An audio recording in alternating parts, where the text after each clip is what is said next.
यीशु हेबे तुम साथी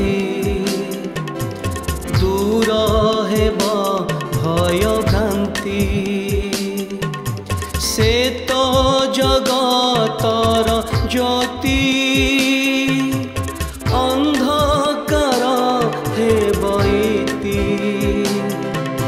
प्रात ज्योति जीवन जला प्रात ज्योति। प्रिय दर्शक बंधु नमस्कार। Church of Christ union church Bhubaneswar आनुकूल्य रे यूट्यूब चैनल रे नियमित प्रसारित होता विशेष कार्यक्रम प्रात ज्योति यही कार्यक्रम को आपण को स्वागत करुच्ची। यही कार्यक्रम नियमित देखा द्वारा ईश्वर वाक्य शिक्षा लाभ करुँच आशीर्वाद प्राप्त होती जीवन में ईश्वरीय शांति को अनुभव करें ईश्वर को धन्यवाद दो आपण को मध्य कृतज्ञता ज्ञापन करुच्ची कारण आपण नियमित यह देखुंट किंतु आपण ठारे कार्यक्रम को सीमित रखंतु नाही यार लिंक को अन्य मान निकट में शेयर करंतु जद्वारा से माने मध्य आशीर्वाद प्राप्त हेबे।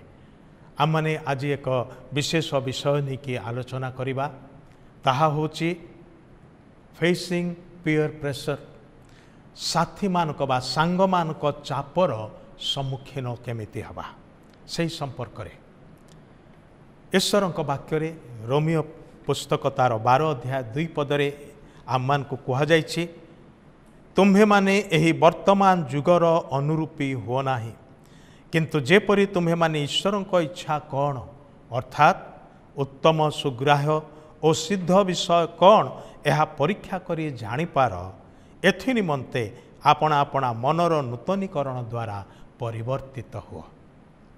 ए वाक्य रे आम्मान को दुईटी कथा कहा जाउछि गोटिए न हेबा निमंते न करिबा निमंते एवं आउ गोटिए हेबा निमंते बा करिबा निमंते कौन हेबा नाही एई वर्तमान जुगर अनुरूपी हेबा नाही एई वर्तमान सांसारिकतार अनुरूपी हेबा नाही।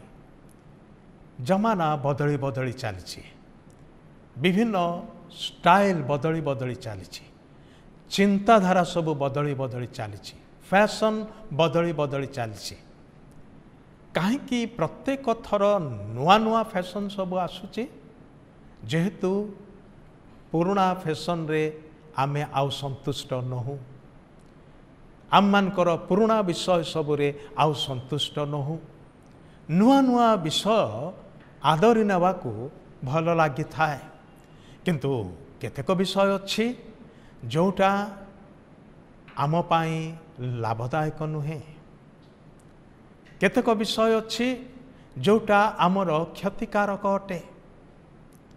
वर्तमान समय रे युवपीढ़ी सांग साथी मानकर मध्यरे रहंती रहिबा भल कथा मात्र केवल सेतिके नुहे सांग साथी मानक द्वारा नियंत्रित प्रभावित और परिचालित हुवंती आपण निजकू अलगा रखिबा पाई चाहंती नाही सांग माने कौन भाविबे सेटा होची आपणक मनर प्रश्न आउ सेतिपाई सांग माने जेमिति रहंती सेमिति रहिया पाई आपण भी पसंद करंती बा इच्छा करंती निष्पत्ति नियंती जदि सांग माने एकाठी सिगरेट भिड़ुथिबे आ सेमान को नेरे टिके टाण कहले आपण मना करंती नाही कौन पाई नहले आपण ऑड पर्सन आउट हो जिवे से भयटा रोची सांग माने कौन भाविबे आउ सांग माने कहिबे टिके बोतल रु ढोकी दे टिके पी दे आमे करूछु आमर किछि होनी तोर कौन हो जिवो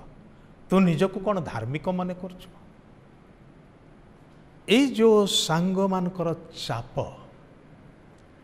जोटा आम मान को प्रभावित करे केवल ताहा नुहे आम मानकर निष्पत्ति को नियंत्रण करे जद्वारा आम माने जहा भूल बोली जानुचु तथापि ताहा ही करिबा पाई निष्पत्ति नेबा को बाध्य हो जाउछु चाप चापग्रस्त करुअछि आउ सेथिपाई सहजरे अनेक युवा युवती सेथिर शिकार हो जाती आउ जेतबेले चरम सीमार पहुँचती तापरे ସେଥିରୁ ବାହାରି ଆସିବା କଷ୍ଟକର ହୁଏ।